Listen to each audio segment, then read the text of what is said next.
నాగర్ కర్నూలు జిల్లా ఉప్పునుత్తల మండల కేంద్రంలో యూరియా కోసం మొగులి అనిత అనే మహిళ రైతు గంటల తరబడి నిలబడి స్పృహ తప్పి పడిపోయిన సంఘటన చోటు చేసుకుంది.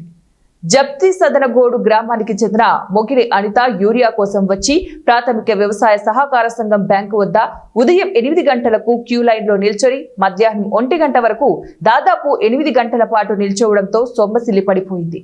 ఈ ఘటనను గమనించిన పక్కనే ఉన్న రైతులు వెంటనే అప్రమత్తమై మంచినీళ్లు తాగించారు. గ్రామానికి వెళ్ళడం జరిగింది. సహకార బ్యాంకు దగ్గర రైతులందరూ క్యూలో నిలబడి ఆ మహిళా రైతు అస్వస్థకు గురి అయి కింద పడడం జరిగింది.